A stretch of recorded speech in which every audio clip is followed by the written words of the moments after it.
So I'm just going to introduce our speakers today, talking about balancing ESG and risk management at ConResnick. So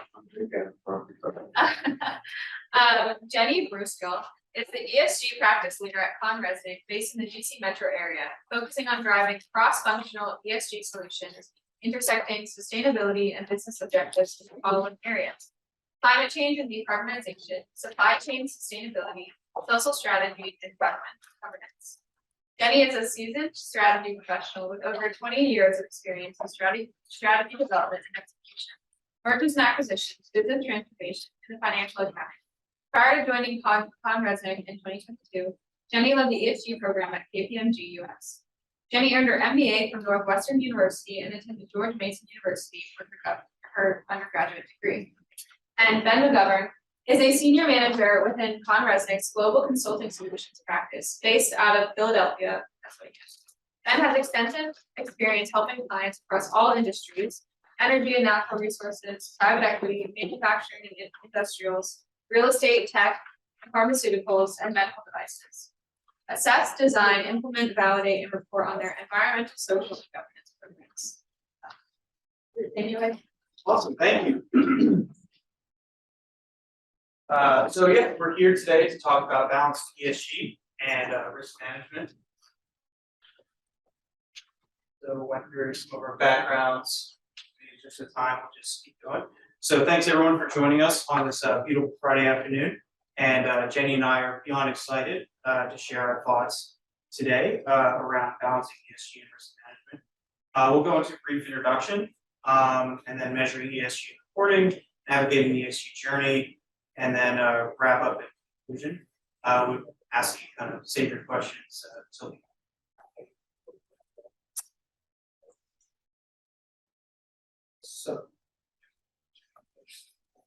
So the question we commonly get is, isn't ESG just a rebrand of CSR or sustainability or impact investing? And our response to that is that each of those were disaggregated efforts, and through the evolution and cross-pollination of those concepts, we have seen really emergence of ESG. And so these three pillars, environmental, social, and governance, help us to provide a context to the objectives and externalities that exist today. And one might look at this list and say, these concepts aren't really new, the values aren't really novel, or that they've existed as other forms before. However, under the concept of ESG, all of these disassociated elements have become integrated into one ecosystem, which generates opportunities, value, and risk mitigation for organizations who adopt ESG. So what's different today? What's different today is that the level of intentionality that we as business leaders, as society, and as organizations are bringing to managing and responding to and using that context to enhance and protect the value of our firms, of our stakeholders, as well as the world around us. So ESG isn't just doing different things, it's about doing things different.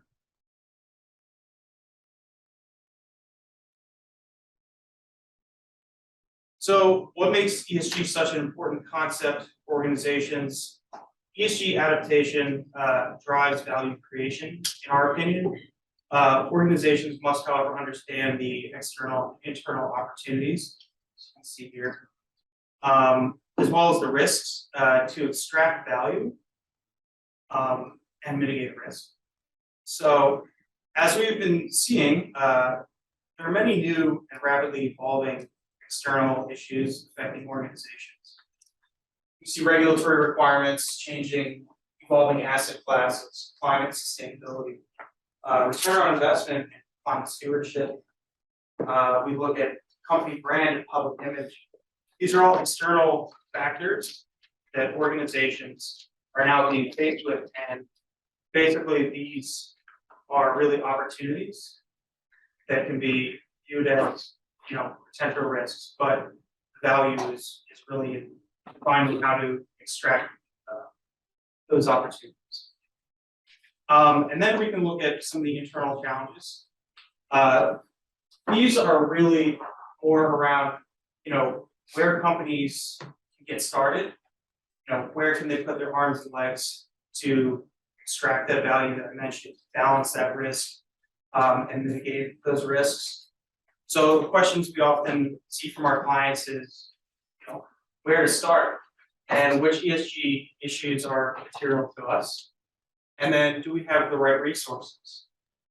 And where are we related to our peers and that kind of this benchmarking, data, and interpretation and extraction.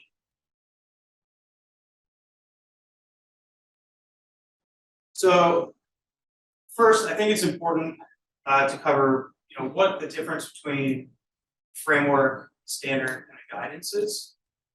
Oftentimes we're asked, which framework should we be using? And I think it's critical to distinguish between regulations, standards, and frameworks, or regulations and guidance. Frameworks provide the guidance on how information is structured, prepared, and what topics are covered.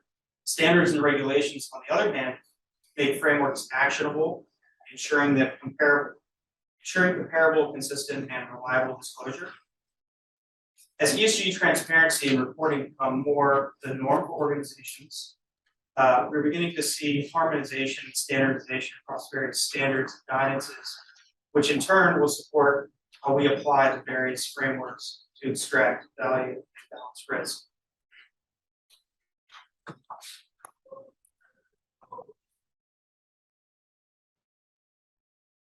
So here we can see the SEC has proposed a new climate-related disclosure public companies.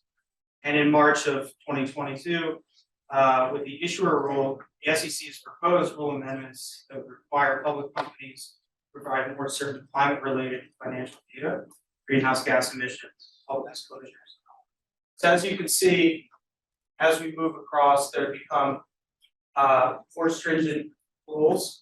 And as we move down the list, we can see that eventually there's a trickle down effect as we go from large accelerated filers all the way down to small reporting companies, giving them additional time to come out with their disclosures.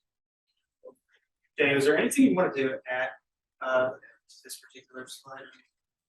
Well, I mean, so the proposed disclosures were announced in March of this year.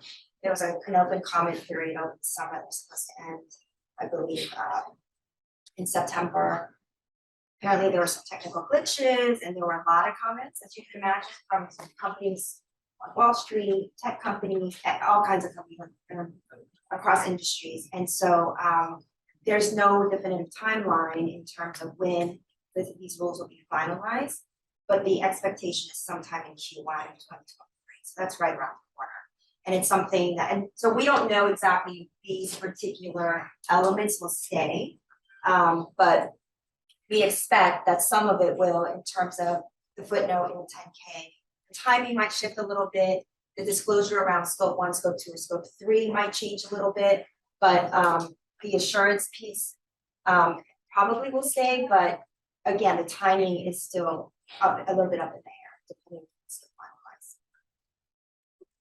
Yeah, thank you. So looking at ESG and how we balance ESG and risk management, our take really is the organization should design, implement, and maintain internal ESG programs to manage ESG risks and maximize organizations' competitive advantage, first mover advantage by early adaptation. These compliance programs can also help organizations prevent, detect, and respond to risk impacts, breaches, and other events that may interfere. Ooh, oh my gosh. So, as I was saying, these compliance programs can help organizations prevent, detect, and respond to risk impacts, breaches, and other events. As I noted, that may interfere with an organization's ability to achieve its vision. Furthermore, an effectively designed ESG program is embedded within the organization's existing ERM framework. This is that balancing of the risks, and closely aligns with the design of the organization's ERM program framework and ethics and compliance program framework as well. So I'm going to turn it over. Okay. Yes. Alright, so now that we've discussed how to really embed ESG programs into existing current process, let's talk about how do we actually mitigate those risks and capitalize on opportunities to increase shareholder value. And so there's a number of risks to consider. There's financial, strategic, regulatory, and reputational risks. In terms of, we talked about the increasing pressure from stakeholders, the whole ecosystem of stakeholders. We've often seen PE firms reaching out to get access to capital and hearing the investors tell them, we're not going to invest in you unless you have a clear ESG plan. So really identifying those key ESG issues and prioritizing those risks that are most important, that are relevant and important to those important stakeholders as well as impactful to your business. It's really demonstrating that you're making progress on your ESG journey. And oftentimes, companies are already have policies in place that are ESG friendly. Whether it's a DEI program or waste reduction program, increasing that transparency to just simply disclose these policies, even on your website at the very least, will increase your ESG score. Now, what does that do? Well, an increased ESG rating will open the door to additional investors, give you access to green and sustainability linked bonds, and just overall lower your cost of capital. So just as ESG can make a company look really valuable to an investor, it can also make it attractive to future employees. Nowadays, there was a recent study actually that said three-quarters of millennial respondents said they're willing to take a lower salary to work for a sustainable company. And more than 10% of respondents said they're willing to give $5,000 to $10,000 pay cut. And just as customers, today's workers have easy access to look at companies' sustainability and use that to really screen and prioritize their offers. And so, if you're a company and you put some engagement, diversity, inclusion programs in place, you can really use that to signal your commitment to ESG, use that to attract and retain world-class talent, and ultimately increase your worker productivity. Consumers nowadays are becoming more and more ESG conscious. Is there an opportunity really, think about creating and selling more sustainable products and services to increase your revenue? Also, when you're thinking about lowering your emissions to tackle the risk of climate change, there are cost savings that you can think about in terms of energy efficiency or lowering your cost savings over time through electrification of renewable energy. So while there is pending regulation coming from the SEC, as we mentioned, it makes sense for companies to now take the opportunity, like Ben said, to really embed ESG into your own process, your processes, your controls, your financial processes and controls. Now is the time to do that, right? So at CohnReznick, this is how we like to help clients orient around all the things they need to consider when they embark on an ESG journey. So in our first program assessment or diagnostic phase, if you will, it's really three key components that we look at. So helping companies do a materiality maturity assessment. It's an internal view of, hey, what are my critical topics and where am I in my ESG journey? And then we do a really comprehensive external analysis, looking at peer reviews and benchmarking. What are my competitors reporting on in terms of ESG? And then also anticipating regulatory actions of the SEC post climate disclosures that are right around the corner.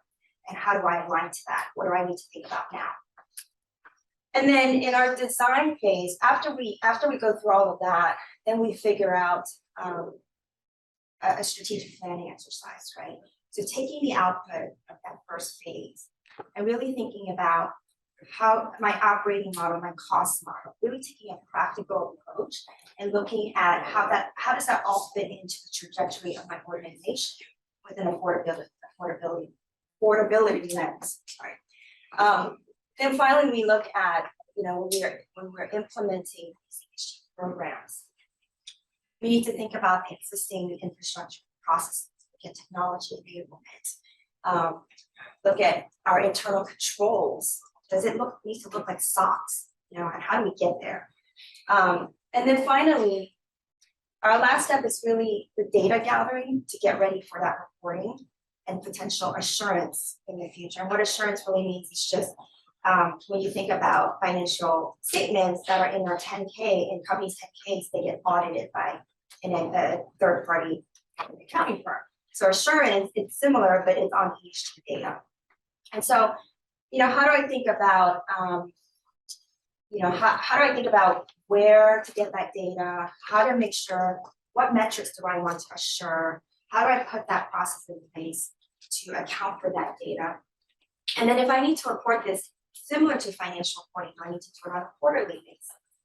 And if so, how do I make sure I construct a process where I'm gathering the data that on a repeatable basis that's reliable and replicable, right? And then when we look at ESG, we always bring in cross-functional team and strategy on execution. So as I mentioned in that first diagnostic phase, these are kind of some of the key questions companies need to think through when they look at our chart.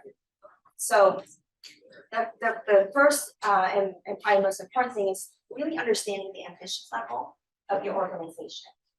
So am I just compliant where, this is a cost burden to me, I just want to do the bare minimum of my occupation.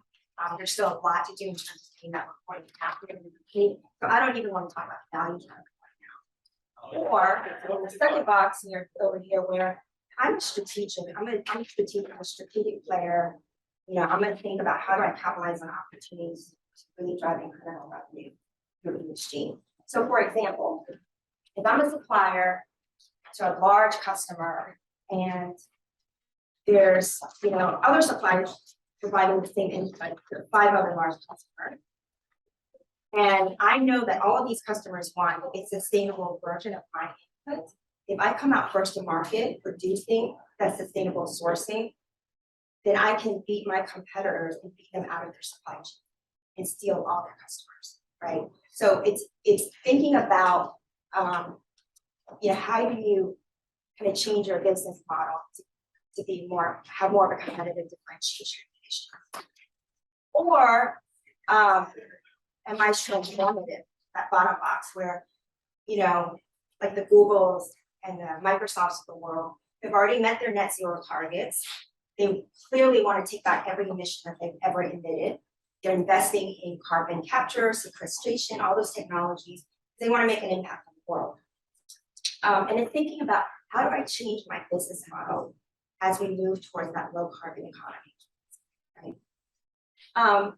So some of these other things we talked about in terms of understanding the relevant stakeholders, what issues are important to them, as well as what's important to your business.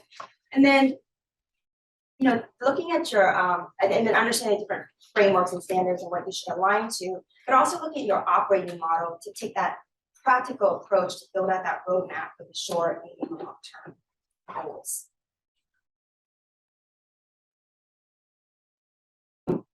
So when you kind of go through, your assessment and design phase, you need to think about the implementation. So I need to develop ESG programs around the 5 or 6 material topics that we landed on. And as you do that, there's metrics and KPIs that you need to think about to measure the progress of your ESG programs.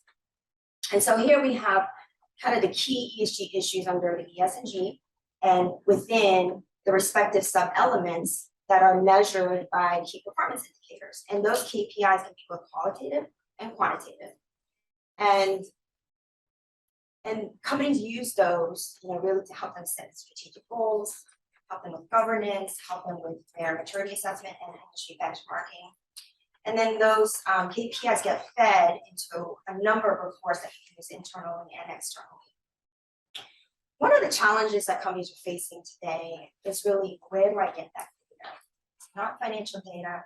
How do I make sure I collect that data so that it's reliable, it's accurate, it's complete, and I can do it on a repeatable basis? And so ESG data is often, as you know, disparate and non-financial. And so it sits throughout the organization. It's in your HR departments, in your marketing departments, in your manufacturing. And oftentimes it's not really reported and collected for your finance. So having a strong cross-functional collaboration in that organization is critical to get the right data to tell your ESG narrative, right? So, but similar to financial reporting processes, when you think about the internal controls and processes that are put over revenue and cost numbers, those same processes and controls should be applied to collecting and validating your ESG data as well. So that it helps you prepare yourself at an audit trail and be prepared for future assurance of ESG data.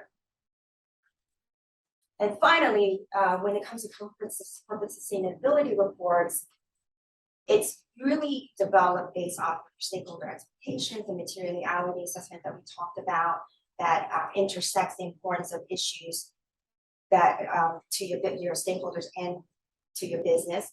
And then also the industry benchmarking is a key input to that as well.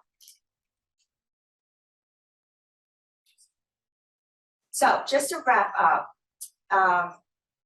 there's pressures coming from all angles of various stakeholders. And I don't want to sound like a broken record, but a materiality assessment is really important in terms of identifying those issues and what's important to your stakeholders and what's important to your business. And that helps you really kick off your ESG journey. So in terms of the value drivers, so when you're a little bit more transparent also about your ESG risks and reporting, it really increases that trust and that loyalty with your customers, your employees, and your investors, because they only want to spend time and money that's aligning with companies that have their similar values. And so when we think about key value drivers, there's really 5 key value drivers that define the ESG value proposition. The first is thinking about increasing revenue, incremental revenue by serving sustainable products and services to conscious customers. Second, increasing your operating margin through cost savings from energy efficiency, waste reduction, and the ability to attract and retain top talent. And then third, lowering your cost of capital to increase your access to green and sustainability-linked bonds, which usually has a lower cost of debt. Fourth, lowering your effective tax rate. There's tax credits and incentives out there that you can take advantage of to offset those investments. And then finally, increasing your ROI when you think about allocating your capital towards more sustainable assets such as electrification and renewable energy that will pay off in the long run. So I know there's regulatory compliance that needs to happen, and companies need to think about that. But it's really looking at the flip side of that coin. Is where can I create financial value with ESG? If I do it in a practical way with an affordability lens, taking into consideration all those key steps for this journey that we talked about, then you can succeed with ESG. Any questions? I have 2 questions. One is around the ESG reporting. Yes. So as you said, there will be touch points within the enterprise where we need to gather different sets of data. Yeah. So is there any framework defined, to compile the data and provide the report? Yes. There's actually an alphabet soup for ESG. There's a lot of frameworks and standards. I think one of the slides that Ben went over, there's the SASB, which is the Sustainable Accountability Standards Board. They came up with metrics across 77 industries and sectors that are key. There's financial and qualitative metrics that they've identified that are key to each of those 77 industries that companies can follow and report against. There's also the TCFD, Task Force for Climate Related Financial Disclosures. And that is one of the frameworks that the SEC is actually relying heavily on in terms of how the disclosures that we're finding in the report that's reporting like the financial impact of climate on your business, on your assets, et cetera. How are you going to transition into a low carbon economy? It talks about scenario planning. It talks about the kind of 5 areas that you need to report against to help identify your climate risks and mitigate them. And so, yeah, there's the GRI, there's a number of frameworks. And right now there is no standard per se, but there is, I think Ben talked about it, the International Standards for Sustainability Board, ISSB, that has taken a number of these frameworks together and merged them under this organization to think through, and actually they're going to be coming out with either, if it's not by the end of this year, I think it's early next year, a global standard for ESG reporting. And it's going to be focused on climate first, and then I think social is going to be next. And so that's coming out, and presumably most countries are going to adopt that. The US, as you know, usually doesn't. And so we will probably do something that the SEC is requiring, and then eventually maybe merge into whatever the global standard is that's coming out of the ISSB. Another question, like, you showed the impact, like, because of the ESG, like, there are, like, environment, like, so many other factors, right? So when you look at the granular things, like, there's a close relation between, like, the areas that is going to impact, as well as, like, the sustainable development goals defined by UN, the 17 sustainable development SDGs. So it's kind of like, life underwater, life on air. So like, is there any mapping between these two, like, ESG and sustainability development goals? You mean like in terms of biodiversity and? Yeah, correct. Like, if you the UN defined 17 sustainability development. Oh, the goals. SDGs, SDGs. yes, Sustainable Development Goals, Sustainable yes. development goals, Yes. like, around the poverty, like education, and like, like life on. Yeah. So the World Economic Forum, along with the Big Four public accounting firm, came together and developed the SDG goals, right? The 17 SDG goals. And some companies do report against that. Yes, absolutely. And they don't report against all 17. It's whatever, like I mentioned, the materiality systems, identifying the ones that are most important to your stakeholders and your business. Because if you're for example, a retailer, you're not going to care as much about, you're going to care about packaging, packaging waste, what kind of packaging you're using, but you're not going to care as much about biodiversity or deforestation or whatever, right? So certain topics are more important to certain companies depending on the industry that they're in, and that's the thing about ESG, it's very industry specific. So depending on what industry you're in, those topics matter more to you. Oh. Yeah, so you wouldn't report on all 17, it's just the ones that would impact your business. So we need to align ourselves to the industry that we are into, Right, to the SEC standards, like SASB standards. correct.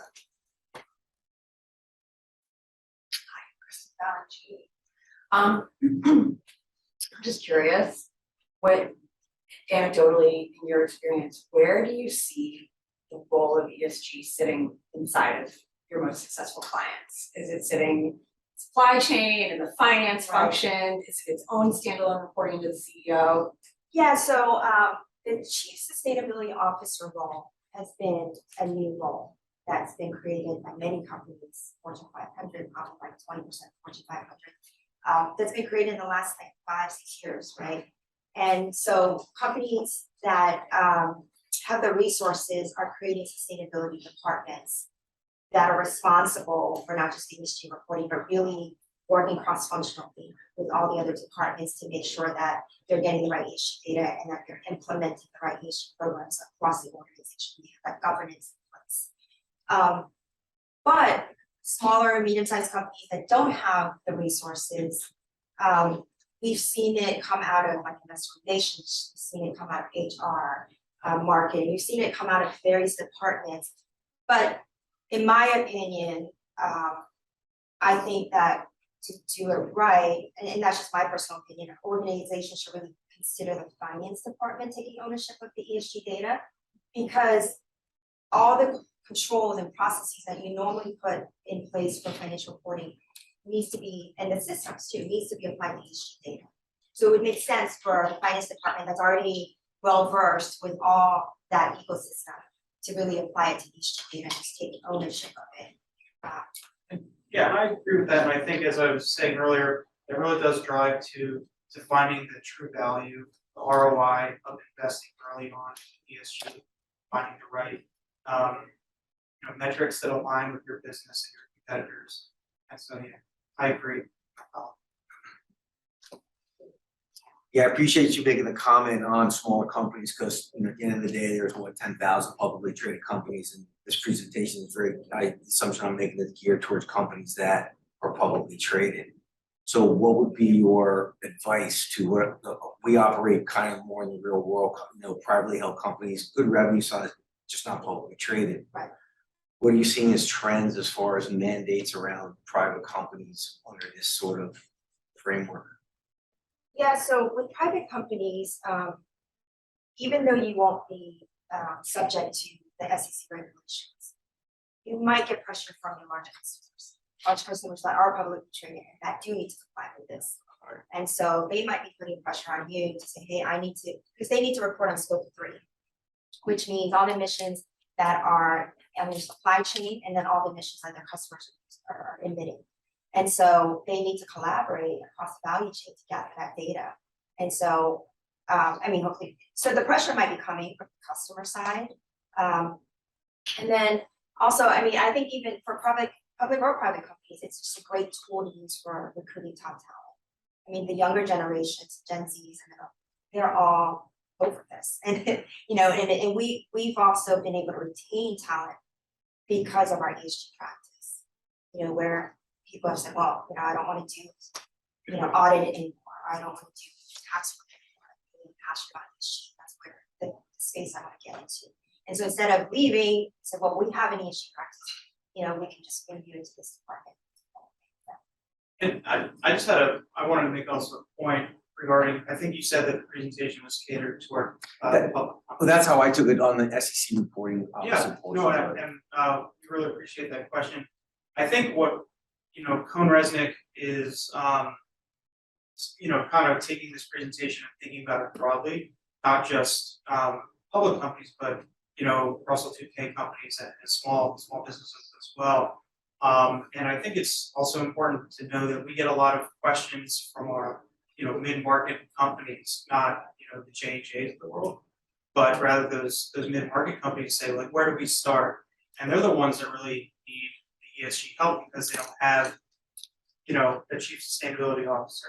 They don't necessarily have, all the resources to gather the benchmarking data that we would be able to help them provide. When you find those larger Fortune 10 companies, Fortune 500 companies, you'll see that they have CSOs and they have, the arms and legs to pull that data. So again, I thought that was an interesting question.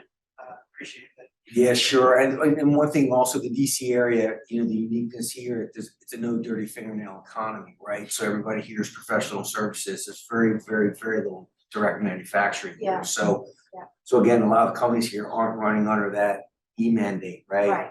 No carbon footprint and all the things, but no, it's very complicated. I can tell you as a person, our business, we're focused on the S, Yeah. helping companies define their S and show measurable S, right? I'm presenting later today, and I expect to be peppered back, but it's a big dilemma if you think about all the things you got to do as an operating company. Well, this is just another layer that's really it's a must-have, but it's hard to build competency around the stuff. It is.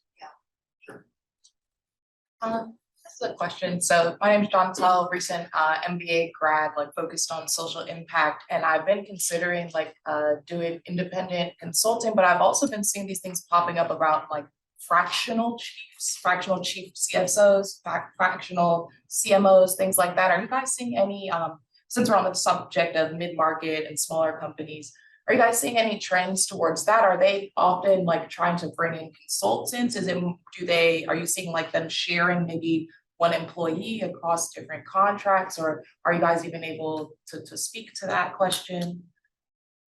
Sorry. Yeah, I haven't seen much about that, but I would love to learn more and, take that question offline and, our emails are up here, so please feel free to follow up and we'd be happy to discuss that. Fantastic, thank you. I believe maybe one question. So, make sure we don't run over. Yeah, we're gonna extend just a little bit, so. I think. I like that part where I'm Justin Chapman. I work for a GRC company. I also work for a government affairs company. And I like the approach where you took about enterprise risk management. And I think even a step further where it's integrated risk management, right? Where you're bringing all of those risks and embedding that into the program. So then all those ESG items go along with cybersecurity and privacy and all that stuff. So when you send out those questionnaires, you do assessments across all your departments, you're bringing all those pieces of data in. Is that something that you're thinking about and how you're doing it, or what are the tools and how do you go about doing your materiality assessment? Is that a questionnaire? Can you talk a little bit more about the soup and nuts about it? Yeah, I mean, you really start with your existing ERM process, really, understanding, you're normally looking at, say, data privacy, cyber attack. And you're right, you just embed ESG in there, whether it's harassment, whether it's, certain diversity and inclusion policies. You just, and the thing is, most of these policies already exist within companies. We haven't thought about bringing it all together under that one umbrella. And because maybe before it wasn't so critical to think about it from a risk standpoint, it was just like a nice to have. Now it's a risk issue that could actually bring on lawsuits, et cetera.